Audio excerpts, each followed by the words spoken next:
All right. What is going on, everybody? Welcome back to another Serious Angler podcast powered by our friends over at X2 Power. And as always, I'm your host, Bailey Eichbrett, and joined with me is not the captain once again, but we got this big bearded bastard over here from a few states south of us, I'm Mr. the Alex captain Rudd. now. Yeah, that's right.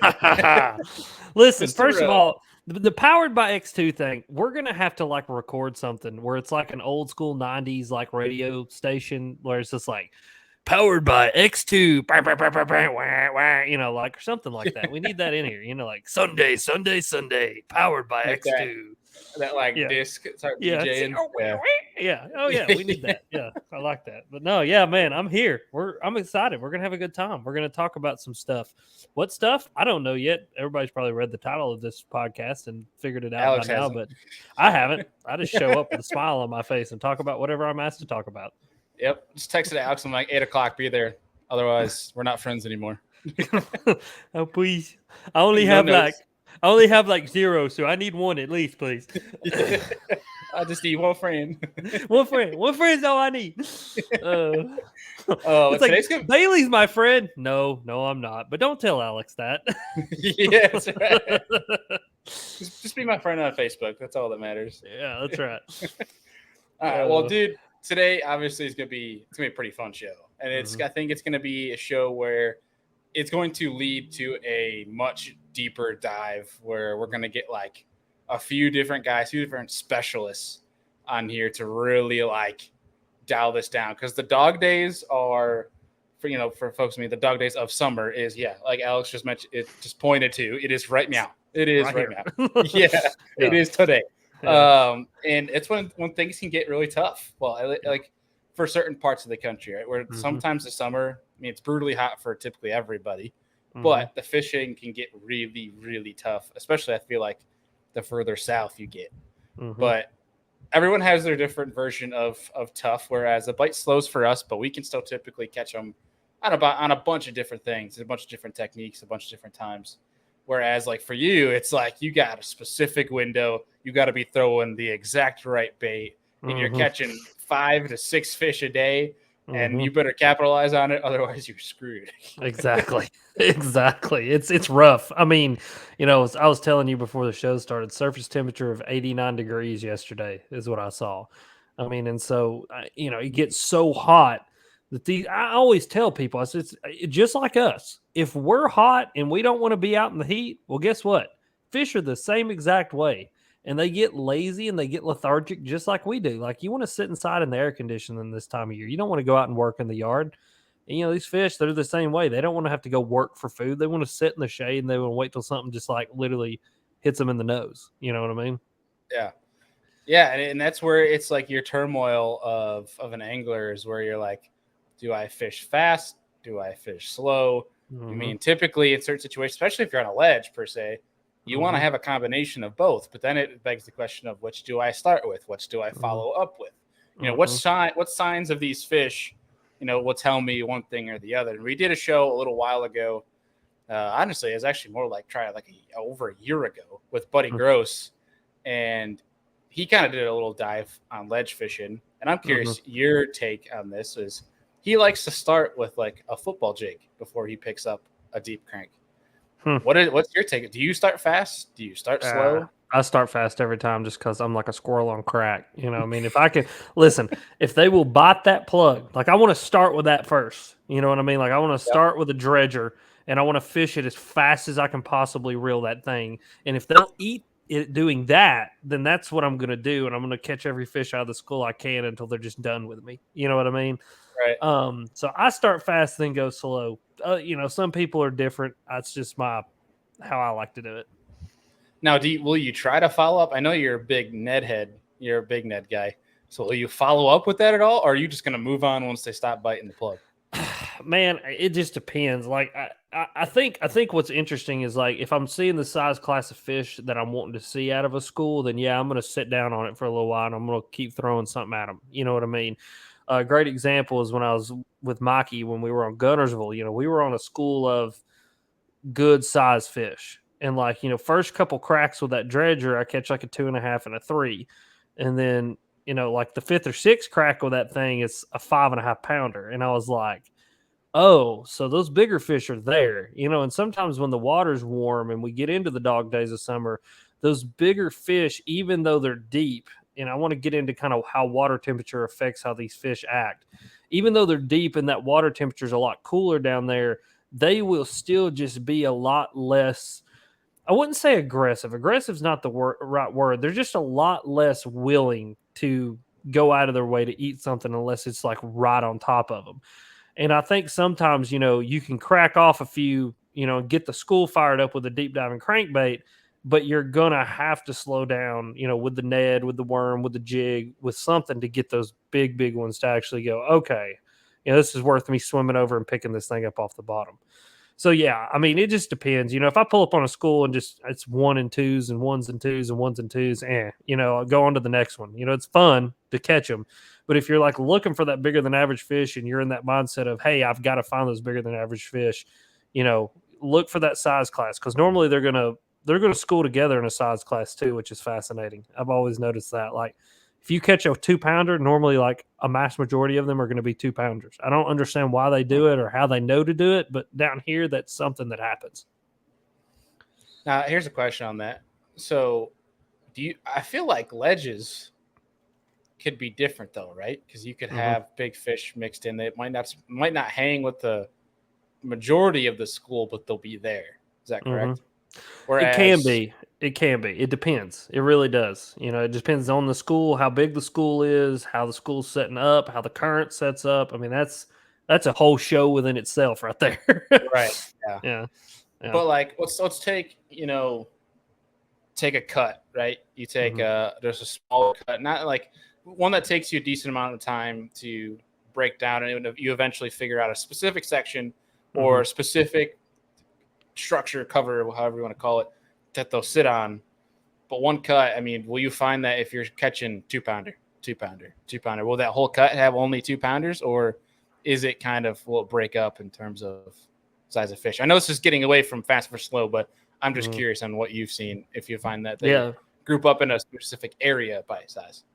I'll tell you this much. This happened 2 weeks ago. No, a week and a half ago. I don't know. It's like 2 weeks to a week and a half ago. Anyway, that's beside the point. I go into this. Yeah. I had to ask my wife what day it was today. It's fantastic, by the way. Anyway, so I'm fishing through this pocket, and I get about the first third of the pocket going into the second third of the pocket. Flip on a tree, 3-pounder. Fish. Go across the pocket, literally directly across from the tree where I caught that 3-pounder, flip in on another tree and caught another 3-pounder. So that's one experience, right? But like I went to another pocket and did the same thing, but they were both just like 1.5-pounders. And so there's something to fish being in the same size groups. Like it's really weird. And I don't know if they know how to do it. And I've noticed it even with like baby bass. They will school together with bluegill because it's like they know that bluegill is the same physical size as them. And so like they will hang out with them. And I've seen bass. I watched it happen yesterday, which fascinated me. I've seen 2 separate, like fingerling, yearling size bass, like, as big as your hand, get smoked by bigger largemouth. And I think it's because those bigger largemouth were eating bluegills. I was flipping a jig and catching them. And I think that there's something about that. I don't know what it is. There's an instinctual drive to get with other things that are the same size as it. And, and another example of that is me and Caleb, we were down on Chickamauga. It's February, March timeframe, early spring. We found a school offshore, quote unquote. They were in 5 foot of water, but it was a shell bar that was, 60 feet off the bank. But anyway, we're catching them. I mean, dude, every single one of these fish is cookie cutter 4 pounds. Like you almost couldn't tell. Like at one point in the video, I was confusing myself in the editing process, thinking that I was catching the same fish over and over and over again. Caleb makes a cast about 20 feet off of that school and catches a 6.5-pounder. I make a cast about 20 feet off the school, catch a 6.5-pounder. He casts back in there, catches one like high 5. I catch another one high 5. And it was like there was 5 or 6 fish that had separated themselves from that main school off to this like little small school, and they had schooled together in the same size class. It's very weird, man. I don't know why they do it. I know that's like a total rabbit hole that we just went down, but it's something fascinating. It's something I've experienced. It could be different other places, but in my experience in fishing, you find them one size, they're almost all going to be that size. It's very strange. I found in some situations smallmouth definitely do the same thing. But to get back to the topic at hand of fishing fast or fishing slow, I feel like there's some telltale signs. I mean, I think the biggest one, telltale signs of should I fish fast right now? Should I fish slow right now? Is first thing is foremost is the weather. The day, either the day prior or the day of. In that moment, it could be post frontal, and typically post frontal, you get ready to drag painfully slow, like brutally slow. Yeah. But I think there's a couple things. I think there's a couple factors in. Typically, electronics will tell you what you should be doing and how they're setting up. Electronics can tell you what version of the column you should be fishing. Not saying that you should fish fast or slow, but it can tell you if you got them sitting almost halfway up the column. I mean, you might get a couple, but that you catch one or two, the whole school's going to follow that when they're sitting mid column, and then you're going to ruin the whole thing, and they're going to be gone. But that's again another rabbit hole that we can go down, and we'll try to avoid those as much as possible. But like I feel like when they're sitting just off the bottom, say like a foot to maybe maximum 2 feet off the bottom, I feel like it doesn't matter what you throw in.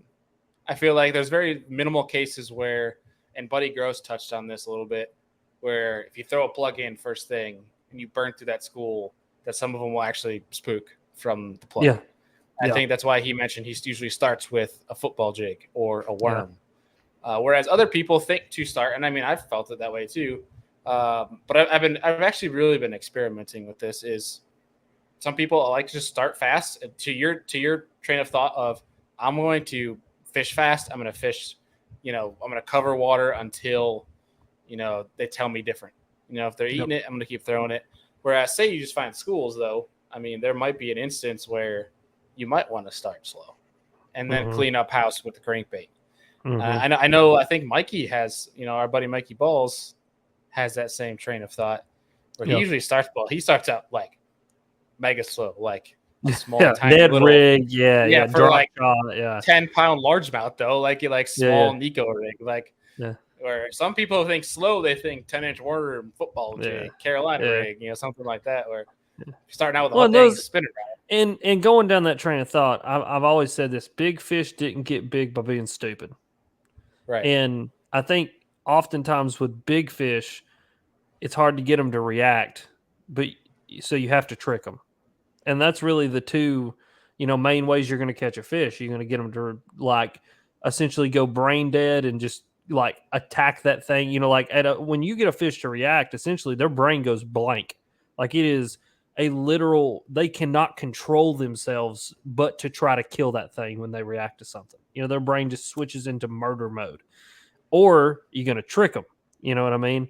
And tricking them is when you got to drag something by their face and hop it in their face and make sure it's doused in max scent, and that you're holding your rod right and your mouth right, and you get that fish to like swim over to that thing, dissect it, and then make the instinctual decision to eat.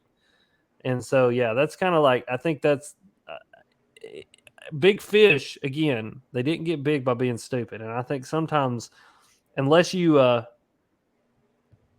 I heard it put this way the best. My buddy Judson Brock, he's a fishing guide. He said, you can get every single fish to eat if you make that fish think that it found the bait. And it's such a simple thing, but it's a genius thought process. Right. And to kind of go into this, am I going to fish fast or am I going to fish slow? Well, what is going to be the best approach to making that fish think that it found that bait? And sometimes, screaming a crankbait through a school of fish, it gets those fish, it hits that fish's instinct of, well, something's chasing that thing, so I guess I better chase it and try to kill it too. You know what I mean? It's like dogs. They say you could take, a dog that's completely domesticated and it's not going to attack like a goat.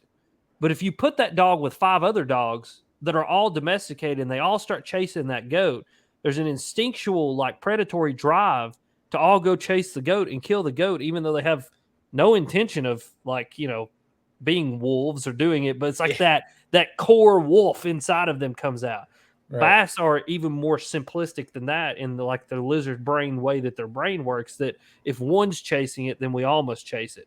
But to kind of go back to what Buddy Gross said and kind of what you were talking about, if that throwing of the crankbait spooks those fish, well, then they're in a mood for some reason. There's some kind of, impact, whether the currents died down or the water temperatures change, which I want to get into all that here in just a minute. I think that's 1,400 boats on top of them. Yeah, 1,400 boats. I've heard 1,000 sonar pings, and I want to get into all that here in just a minute, because I think temperature and current is two of the most important things what helps me to determine whether I'm fishing fast or slow. But say they turn the current off, so these fish are going to be a lot more spooky. They're going to be a lot less predatory driven. Or say that I tell you, you got me going now. My brain's going 1,000 miles an hour. I'll mute myself. You have the show. No, you're good. You're good.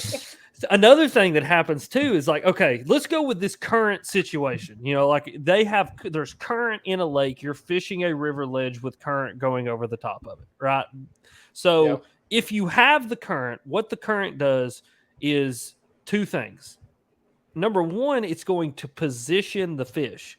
So when the current is not on, these fish can be spread out in an area the size of a football field, like literally the size of a football field. I have seen it where, there's a rock pile, but when there's no current, those fish are freaking everywhere. And you literally have to fan cast an area and trick them into eating, because these fish are so spread out from each other that there's zero competition within that area. And so these fish aren't eating instinctually or reactionary or predatory.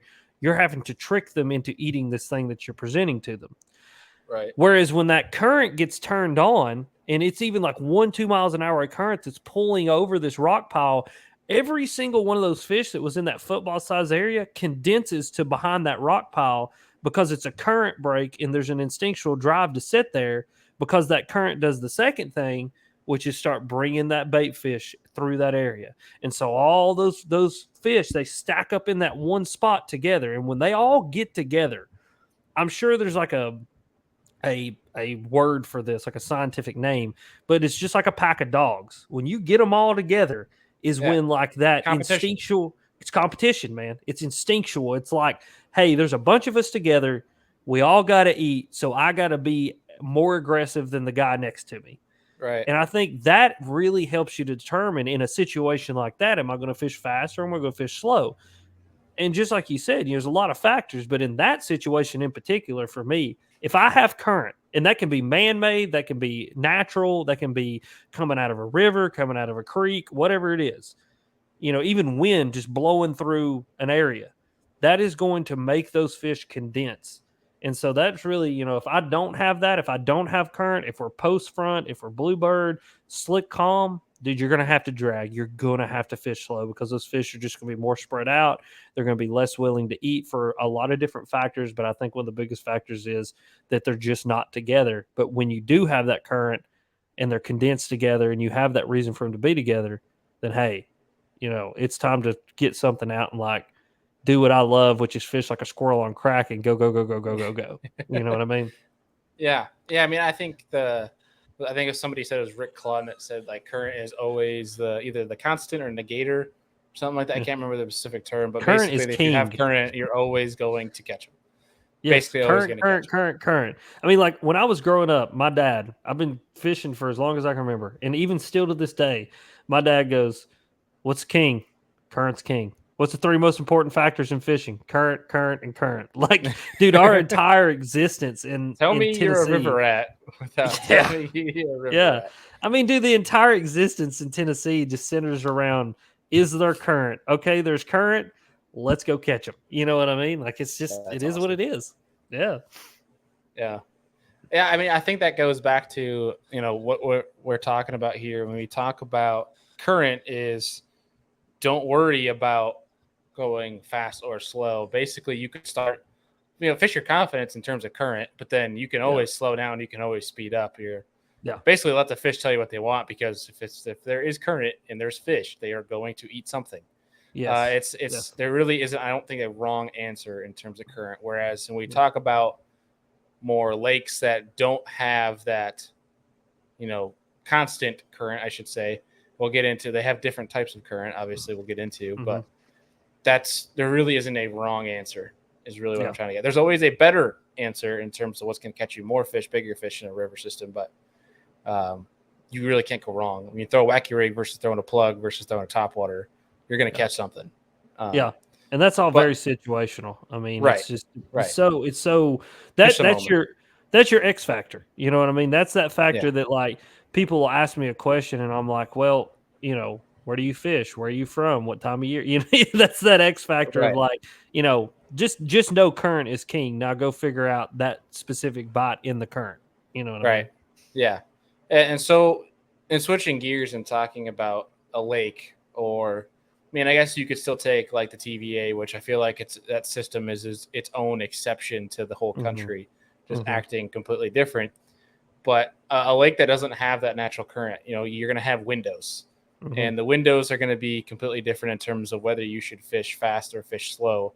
Now, I think you can always get away with fishing slow, but there are better ways in certain windows if you fish faster, if that makes sense. So whereas take one of our Finger Lakes up here in the north, I'll take that for example, where we don't have that natural current. Our current is wind driven, and that is basically what you're going to get. Is without wind, you're not going to have current on that lake. So the little bit of wind, that'll really much, like, say, help your chatterbait bite, your crankbait bite, if you're throwing a hollow belly. But when it's slack, calm, dead, typically is when you want to slow down. You throw a drop shot, throw a worm, drag a worm, that type of deal. That being said, when that wind's going, you are still going to catch them on a drop shot, on a worm. But your slower stuff, whereas that wind will help your faster bite, if that makes any sense. So it's very, again, back to the conditions, situational. But I think the biggest factors of if you should start fast or start slow, it has to do with windows. I think windows is the biggest thing in the summer, whereas, like, say, and water temperature. I'll say water temperature, which we'll get into in a second here. But whereas like spring, those colder water temperatures don't matter. You could throw that thing all day long regardless, and they're still going to eat it. And your windows are going to be a couple of different things. So your first thing, right as sun's coming over the mountains, right before it, like 30 minutes, I'd say, what would you say? About an hour and a half before it, 30 minutes to an hour after the sun comes over the mountains. That's like your window where you could throw top water, throw faster moving baits without having wind involved. And then, not saying you won't get bit. Oftentimes you will have wind involved in the morning, because it's literally, this is like cosmic level crap. But like when the sun gets up and the sun gets high in the sky and the temperature raises, it literally like calms the winds down in a lot of cases. And then in the evenings here anyway, here in the mornings, the wind blows until the sun gets up. The sun gets up, it starts to heat up throughout the day. It gets that stagnant outside. And then in the evenings, we have thunderstorms because that stagnation all day and that just humidity and all that warmth builds pop-up thunderstorms. And so it's like this cyclical thing, but more times than not, and you'll notice it's like, whether you're hunting or fishing or whatever it is, in the morning, you're going to have wind. Like, it's just, as soon as that sun starts coming up, that's like almost like I really don't know what that is. I'll have to research that more and find an answer. But there's something about in the morning when the sun starts to come up that the wind just blows. I don't know why. It's weird, but it happens. Isn't that weird though? Isn't that weird though? Like, when you want wind is when you don't get the wind, and when you don't want the wind is when you do get the wind. You know what I'm saying? Like that whole morning to afternoon deal when the sun comes the highest and the wind dies down. You're like, please give me some side of wind. Like, you're like begging for it. Here's the explanation. In the morning, when sunlight returns and begins to warm the surface layer, the wind from above gradually builds downward and returns to the surface at night. Winds above the surface layer often increase in strength because of the energy is not just dissipated by the contact with the ground. So literally, as the sun warms up the air, it starts to push that wind back down.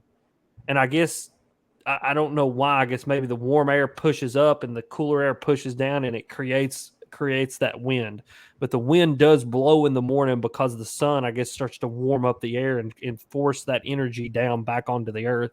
And then as it gets hot, all that heat and all that air rises back up, and that's when you get that stagnation that helps to build, those thunderstorms and stuff that we have in the afternoon down here. So that's very interesting. I mean, there's your scientific explanation as to why that actually happens.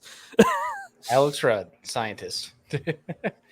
Don't you love when you get an email or a notification on your phone that says your flight's canceled when your flight is in 10 hours? Oh, that's not good. How are they That's going to really go fun. ahead and how are they going to go ahead and just cancel that 10 hours from now? This is a great question, my friend. Guess you better But start driving. bear with me here while I try to confirm my new flight option while we talk about bass fishing. Yeah. So, I mean, on the topic of that, here's one thing I'm curious about. How Mm-hmm. much do you think? Because moon phase is huge in the spring, especially on the spawn. Obviously, everybody Mm-hmm. knows that. Mm-hmm. How big do you think the moon phase is in the summer? So here's where I think temperature starts to play a factor. Okay. So I think this time of year, especially if you're going to be a kind of guy like me who likes to fish shallow, I think your water temperature dictates everything that you do as far as whether you're going to fish fast or whether you're going to fish slow. The reason I say that, and I'm going to tie this all back into moon phase, don't worry, is that like I can see temperature fluctuations as much as 10, 11 degrees this time of year from morning to afternoon. And it's literally because, at night, that water temperature for 8, 9 hours that's dark outside or a little bit longer, a little bit shorter, has enough time to cool down 8 or 9 degrees, and then it gets so hot during the day that it raises back up that 8 or 9 degrees. And so, a great example is, this morning I got to the lake, before daylight, put the boat in, and I was getting a surface temperature of 78. By the time I left this afternoon, I was getting a surface temperature of 88 to 89. And so that was literally just the difference between there being no sun on the water and sun on the water. Now, how that ties into moon phase is that when we have a full moon, there is not a doubt in my mind that those fish are feeding all night long. I think fish feed on light a lot more than people think they do. And I think that how much light a fish, is seeing and receiving dictates a lot of their life, including how they feed. And so if we have a full moon, a clear sky with a full moon that's really, really bright, those fish can see really, really well. And so they're going to eat all night long. Another thing that you have with a full moon is crawdad molts. And these crawdads this time of year are very, very active because it's the warmest time of year. And it's when they're moving around the most. And so I think not only do you have fish that are feeding on bait fish and bluegills by moonlight, but they'll also be feeding on those crawdad molts by moonlight as well. And so I think full moons can heavily, heavily dictate whether fish are feeding or not. Some of the best night fishing experiences I've ever had in my life are on those nights where you literally don't need a headlamp because the moon is so bright. And I think it, just like the sun, it positions those fish, it makes those fish eat because they can see what's going on. So I think moon phase is huge for whether fish are going to eat or not. And I think it also helps to dictate, like, hey, do I need to get there as early as possible? And do I need to capitalize on this bite window? I'll often say in my kayak tournaments, this tournament's going to be won between daylight and 8 o'clock. And it's because that's the bot window that we have. You're capitalizing on that last, third of the evening, last third of that darkness that those fish like, and if you can get your work done in that window, you can hit some of those fish that are still feeding within that window that the full moon provided. So yeah, and kind of to keep going down the water temperature path, and kind of down that train of thought, that really helps me to dictate whether I'm going to fish slow or whether I'm going to fish fast. And so, one thing that I like to do, I fish a lot of rivers, I fish a lot of creeks, I fish a lot of moving water. And so, like, today's a great example. I ran up to a wear dam that dumps into a lake.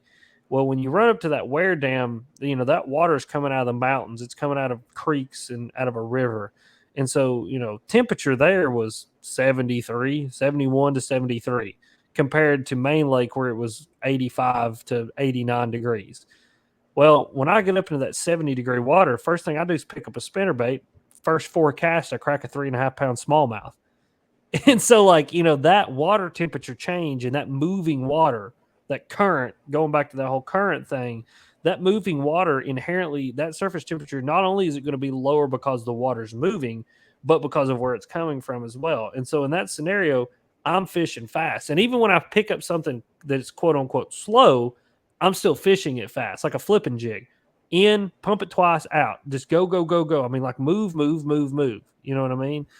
Yeah. Going down that same train of thought, I think another thing that's huge and helps to dictate kind of whether you're going to fish slow or whether you're going to fish fast is shade.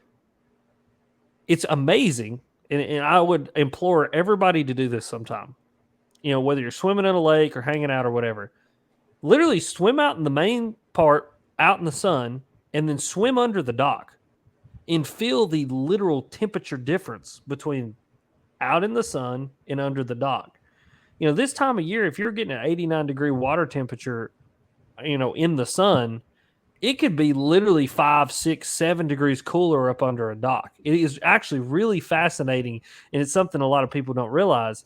And so, that's why this time of year, I'll still fish that stuff slow, like a wacky rig, something that hangs in their face and is going to give them a chance to eat it. But I'm still going to move fast as far as what I'm doing. Right. Like, skip it up under the dock, let it fall, go to the next dock. Because if they're under that dock, they're going to eat it. It's just the way that it, you know what I mean? And go, go, go, go, and cover a lot of water. So it's like, this is getting into, do I fish slow or do I fish fast? Yes, do both.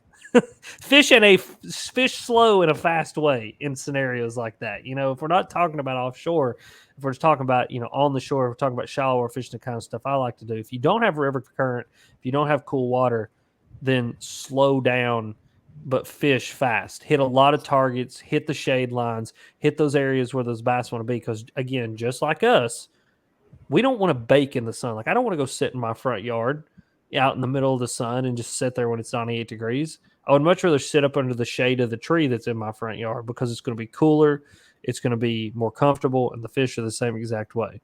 Also, I don't want to run down my hamburger. I just want somebody to bring it to me. Right. Fast. In a fast way. I want them to bring it to me in a fast way, but I want it brought to me. And that's what you're doing when you're fishing that way. Fish slow in a fast way. Yeah. And so I think this is actually a really good point to bring up is there's advantages to fishing slow and there's advantages to fishing fast. And where that advantage lies is when you fish fast and in the summer is you're not giving that fish time to think. You're letting their instincts take the wheel, which is good, but also depending on the condition, you could be screwing the pooch on there and spooking that fish. But when you're fishing slow, it goes back to Alex's point where it's like you're letting that big fish feel like they found that bait. And that's where you talk about people soaking a bait. When you think about fish in the summer, I mean, generally, most cases fish are not moving or they're moving very slow. That's why long casts and moving very slowly is so important. That's why people preach that, is because, I mean, there's been times that I've been so lucky to actually like visually see this happen, where it's like when you got a bunch of fish around you, we got clear water, obviously, in the north, so we can visually see how these fish behave a little bit easier. You make a long cast and you're watching that bait get dragged towards you, and you look off 30 feet to the right, and there's just a little 3-pounder moseying his way over, and you just keep dragging it towards him, and he stops, looks at it, and it's like that. It's all clicking where it's like, oh, he thinks he just found it, and then he annihilates your jig.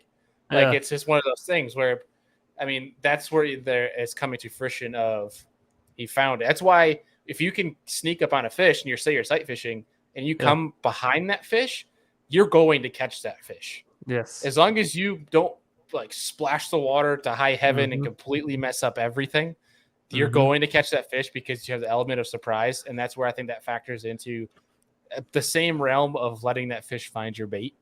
Yep. Because like how many times have you been going down the bank or you see a fish and you get that nice, perfect lay down, soft landing with the cast with the wacky rig, and they just fly over and grab it. Yeah. It's the same deal. Makes it, they think that they just saw it. Like it was just there. Like they got the jump on it. You know what I mean? It happened to me the other day. I was actually bluegill fishing and caught a 3-pounder. It was pretty funny. Bluegill fishing? Yeah, dude. I was going. It's see very yourself hot. out, so. Yeah, no. Listen, I'm an angler. All right, I have fun. Like if it bites, I catch it. Listen, you're talking to the dude who him and his dad figured out if we soaked the fish. Okay, let me rabbit hole story. Here we go. Okay, here we go. rabbit hole story.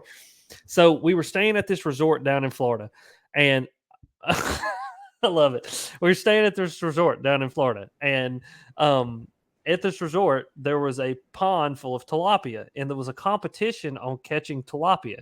Well, me and Dad figured out that if we soaked the fish food, that we could run it onto a hook and catch more tilapia.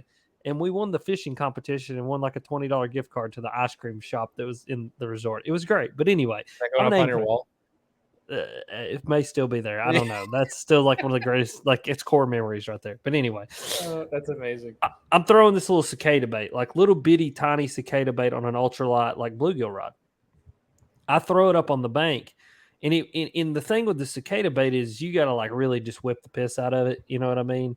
And it's like, you know, this big arcing cast and it hits the water. And dude, when that thing hit the water, this bass comes out of literally, it's like he just appears out of nowhere and is right on it and then just smokes it. And I think that was a perfect example of this bass was sitting up shallow. He was sitting up in a shade line is exactly where he was. He's sitting in the shade of this tree. And he thought this bug has hit the water and I've got an easy meal. And it's exactly what we're talking about, just making those fish feel like they found it, man. It's such a simple thing, but you're right, man. If fish see you, you're done. That's just, it don't matter. Even in clear water, sight fishing, any scenario, fish are up shallow and they can see you, they are not going to eat. It doesn't matter if it's bluegill, crappie, walleye. I mean, dude, if they see you, you're finished. Good luck, bud. Mm-hmm. Yeah, I mean, that's usually the case where you have to like give them time, especially, I mean, you can catch those fish. It's more of you got to go leave for 15 minutes and hope that they're still there. I mean, largemouth, they're still going to be there. Yeah. They're not going to go far. No. Yeah, but if it's a smallmouth, I mean, goodbye. you screwed that one up. She got they leave. They're swimmers. They like to swim miles. So quick flight update here. I'm sure some folks might actually care. Some people are probably like, dude, we don't care. Shut up. So I thought my flight got rescheduled to 15 minutes later tomorrow to a new flight. But I was supposed to fish a tournament on Saturday with Sean, our friend from X2. Yes. I am not fishing that tournament with Sean. Dude. It got scheduled to Saturday morning, so I'm missing that tournament, unfortunately. Which was sucked because it was a fun charity tournament and it was one big fish. And I was like, okay, let's go. Let's do this. That's a big bummer. That would have been a lot of fun. Oh, we lost RUDD. We have lost RUDD. But yeah, that's a big bummer. I was looking forward to doing that. There's my boss actually at work at Gunpowder is hosting a charity tournament for veterans on Saturday. And that was who I was supposed to be fishing with was Sean. And it was a big fish derby. And unfortunately, hey, you're back, buddy. I don't know what happened. My computer just spazzed. I don't know what that was. The stream's just like, damn, this guy's way too ugly for this stream. Yeah. It was like it just caught up and went like, oh God, he's on here. Get rid of him. Get rid of him now. Take it and leave. Yeah. So, I mean, getting back to the topic of this show, and I have to first just like here I go on another tangent. My tangent was going to be apologizing about tangents to the folks here that stay on track and keep up with our episodes because like they're like, yeah, I can't wait to learn about fast and slow. And they learn about it for 2 minutes and they learn about random BS for 5 minutes and they learn about it for 2 minutes. Like, props to you guys. Okay, back to what we're talking about. Another rabbit hole. Yeah. We're going to be doing a deeper dive on this because I think it would be really cool to get on like a cranking specialist, like your Keith Mm-hmm. Combs, and then you get a guy who's really good at dragging, say like a Mark Rose. Mm-hmm. Like get those two specialists on and talk about the dog days of what their process is, and Yep. see if the two of them differ in any situation, which I think would be really cool. Yep. We can definitely pick those apart. But Yeah. yeah, I mean Because it's go so ahead. such. I mean, dude, here's what I do this time of year. I go running up in a river and I find current because those fish are just going to eat more because the water's cooler and the water's moving, and so that's where I can go fish fast and flip fast and move fast. And so, like, to get somebody on that either doesn't enjoy that or can't do that would be very interesting because then you're going to get a much more unbiased opinion and perspective than mine, where I'm just like, Alex, what are you doing? I'm going to go bounce my boat off rocks up in a river somewhere. I don't know what you're doing, but that's what I'm going to do. Yeah. Yeah, that always is a nice solution if you have the means to do so. Is get way up a river because, especially this time of year. Yeah, Yeah, it's the best, dude. It's like always especially fish what I was just fast doing there. this past weekend on the Yes. Susquehanna. Yes. That was a lot of fun. That was a And lot. You would have had a time of your life there, my friend. oh, I would have probably been so focused on catching fish that I wouldn't have measured a single one. I probably could have won the tournament and never known that I won it because I'd just be like trying to catch the next one. Like, oh, that sounds like my addiction, dude. Ugh. Dude, I mean, you're talking about that little cicada bug bait. I mean, for folks that like to fish rivers or you want like the juice bait for sight fishing smallmouth, like this was a legit deal that Nolan Miner did to win this event. Go back one episode to our show with Nolan Miner on his win this past week on the Susky. It's juice. And let's just Juice. say after the episode, it's sold out just about everywhere. So good luck trying to find it. But when it comes back in stock, dude, it's pretty wicked. I screwed the pooch and waited too long and trying to order some, but it's a little that evergreen gizmo, dude. Oh It's yeah. I texted the boys at Omnia and I'm like, hey, get this on your site because Get people this on want 10% off. dude. And I mean, dude, those little baits are so juice for smallmouth and stuff, and like moving water. And man, people so overlook stuff like that because they think, oh, it's so small, a bass isn't going to eat it. No, Right. that's like exactly what a bass wants to eat. Like It's easy. easy. It's easy food, man. And this time of year, it's easy. That's what fish are looking for is easy. They don't want to work. They want it just given to them. And like I said, I want my McDonald's brought to my tree out in my front yard. I want it brought fast. You know what I Right. mean? Like, dude, that's just it. That's it. Well, and dude, speaking of that, that new Do It Molds Katana Craw is going to be freaking sweet. I can see Yes. you were pouring some already, didn't you? Or Yeah. you Yeah. poured the, no, I've you already poured the poured. bushy beetle. No. Oh yeah. No, and I did the katana crawl too. I got a bunch of those I poured too. So are you putting that on a Ned head? Yeah, Ned head, and I did the Magnum Ned head, and I put it on the back of a little bitty finesse jig as well. That's what I'm thinking. Is that little Yeah. finesse jig is going to be sick, and Yeah. you know this time of year is a great time, and it's only going to get better throughout the fall, especially in your neck of the woods, where you're Yes. taking that bushy beetle, slapping on a 1 ounce punch weight in the front of it, and going hitting mats. Yes. Yes, dude, I'm jacked, man. I'm so jacked. Like that thing's wicked. I'm digging it already. I poured up a bunch, and it's right. Like it's a good flipping bait. I like that it's so thin too, because like I can tuck a big 4-aught hook up into it, 5-aught hook up into it, but it's still like when they eat it, it's nothing but just like cracking their face wide open with a straight shape flipping hook. Yeah. I will say for the Tournament of Champions coming up in November that I will for sure be pouring a crap ton of bushy beetles. Heck And yes. I'm going to actually be experimenting with this bait fuel stuff. And hopefully it's legit because then I'll soak a bunch of them in bait fuel. But I'm serious, dude. I'm Andy and I and Deacon, we're doing a full-blown, like, I'm a Berkeley nut. I love Maxent. I Yep. hope bait feels just as good. I hope it gets the runs for its money because it's going to create that competition, and the two companies are going to go like this, and we're going to us as anglers are going to receive the reward of it of catching more fish. But I did a little experiment. I got a video coming on Be the Fish. I just put one out actually yesterday for folks that are listening or watching the show. A little tournament video on Be the Fish. You haven't checked it out, but I have a new episode coming where I went out on Erie. I actually caught almost 26 pounds. and I compared bait fuel versus max scent, and which bait got eaten faster, which bait got eaten more. But Andy and I are actually going to go legitimately come out and like one of us, same setup, one of us use bait fuel, one of us use max scent, and see which one wins. Yeah. See which one wins. We'll keep it the same. We'll just dead stick it, same everything, same weight, same line size, same leader size, everything. We're gonna keep it, and we're gonna make the two baits go head to head, and you guys will see what happens. See the results. Heck yes. But I really don't know how much else we need to cover here for fast versus slow in the summertime beyond just like, and it sounds so repetitive, and I'm pretty sure people hate it, but fishing that moment and really reading the signs. Yes. How you should fish. I mean, electronics is going to be a big one, especially for guys that like to fish offshore. But if you're going down a bank or fishing grass, let the conditions tell you. Once you start getting, you're starting clicking with those conditions, things become so much easier. Yes. Yeah, and I mean, just realize that, with the water as hot as it is, some fish are going to be lethargic, other fish are going to be hyperly aggressive. You know what I mean? And like their metabolism is pumping harder right now than it pumps all year long, just because, they're warm, their body's warm, they're go, go, go, go, go. And so even if you do have to fish slow, you can still get that aggression out of those bass in a lot of cases. And so don't be afraid to, again, fish slow in a fast way. Right.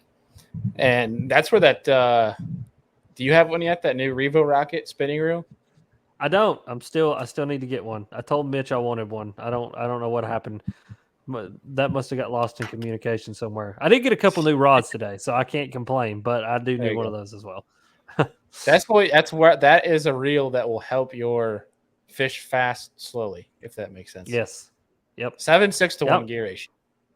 That's pretty wild. I'm very excited about that, just because it is kind of, I mean, I love to fish a wacky rig, but I also love to fish a wacky rig at a lot of different targets very fast. I actually had not to go super in depth and down another rabbit hole, but I actually had a discussion one time about a guy. He said, I fish every cast back to the boat. And I said, to be totally candid with you and to be totally honest, it sounds like a massive waste of my time. I said, because I would rather hit 500 targets in a day rather than 150 targets in a day and have 500 chances to get a fish to bite. And in a scenario like with the wacky rig around docks, like I was talking about earlier, hitting as many targets as possible, as fast as you possibly can, is how you get bites. Like cover water, put the trolling motor on 8 and go. And, the past couple of days I've been flipping a jig and throwing a wacky rig, literally covering miles of banks without pulling my trolling motor up. But it's because I go to areas where there's a lot of docks, there's a lot of seawalls, there's a lot of standards, there's a lot of just different things in there. And it's just flip, flip, flip, flip, flip, flip, flip, flip, flip, go, go, go, go, go. You know what I mean? So yeah, rock and roll, baby. I mean, it's hitting 500 high percentage areas versus hitting 150 and getting lucky with maybe one or two bite that's further off that high percentage area where exactly people don't think that they're, which I guess has an advantage, but you got to weigh your pros and cons. I mean, yes, opportunity. Yes, yeah, it is. It again, it goes back to everything that we talked about today. So take some of that information and go apply it. Yeah, I think it's that's gonna be a cool reel for forward facing sonar too. I think we talked about that at this. Yeah, I need to get into the whole forward facing sonar thing eventually. I'm still trying to learn 360 right now. I'm very much enjoying 360. It's showing me things that I never even knew existed, even when I'm only in 5 foot of water. You know what I mean? Like I've found several trees and stumps and things that don't have fish on them right now, but like this fall, like knowing that stump is under the water 20 feet to the left of somewhere that I've never fished before and throwing like a top water or something over it. It's going to be awesome. I love it. Well, buddy, is there anything coming down the hopper that people should know about from Mr. Alex Rudd Fishing and his YouTube channel? Yeah, man, we got a lot going on. Leaving Sunday to go fish with my buddy Larry Melton. For you guys that watch him on the YouTubes, we're going to go hang out with him down in Alabama and fish some of his awesome ponds that he has down there. And then when I get back, I'll be here for about a week, and then I'm going to North Carolina to fish with my buddy Judson. We're going to do a little bit of red fishing and speckled trout fishing. And then this fall, I got some big plans as far as the Alex Rudd Fishing channel and kind of how it may change a little bit. Nothing like crazy, like it's going to be like channel ending or anything. But I'm going to start doing some different things. Have some fun and do things that I've never done before, and bring everybody along. So yeah, man, just got a lot of cool content coming out. I'm excited about all of it. I've been having a lot of fun lately, man. I'll be totally honest with you. I have a candid moment with everybody on the podcast as well as you. I not having to go to work and not having the stress of the 40 hours a week and go constantly like I was before. I'm able to have moments where like I truly enjoy and embrace moments. And it's like I've truly like been enjoying myself lately as far as like fishing and making content, and hopefully it's coming through in the videos because I'm just having a freaking ball. So it's good stuff, man. I am beyond happy for you, buddy, because I love to see it. Because I've seen a change. I'll be honest, I've seen a change. Been friends with you for probably year and a half now or so, 2 years, maybe 2 years, 3 years. I don't know, long time. It's hard to remember because the first time we got in the boat, we were like making fun of each other, like we were known each other for a while.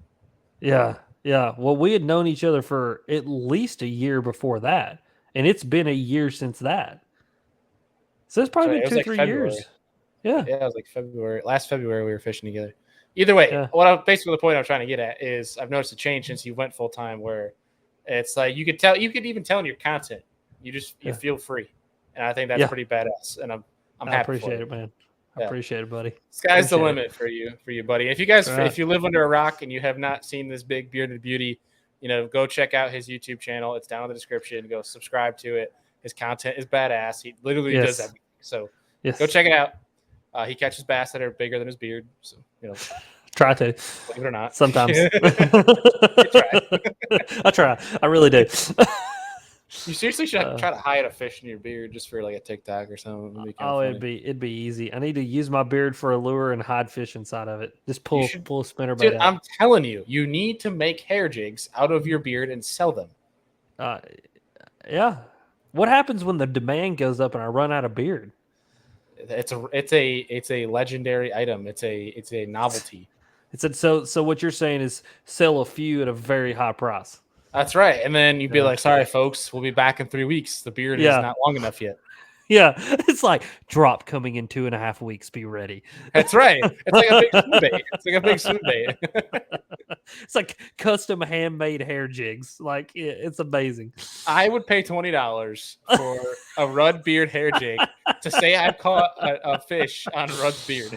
Oh yeah. Okay. Dude, wouldn't that not be sick? Like a 5-pound smallmouth with a Rudd beard hair jig sticking out of its face. I got to do it now. I got to make a few just so like I can send them to you so you can go crack you one on it. Just cause I'll do it. He said, I'll do it. He's like, I'll do it.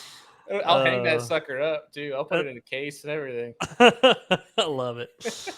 Well, buddy, that's awesome. This has been a fun show. I got to go figure out how the heck I'm going to get to Wisconsin this weekend. Kind of bummed. I was really looking forward to fishing with Sean. If you guys have not checked out X2 Power and you have some battery needs, hit us up. Hit up Rudd. Rudd as well works with X2, and we'll get you guys hooked up. But folks, as always, appreciate you guys, and we will see you guys next week for Tuesday Night Live.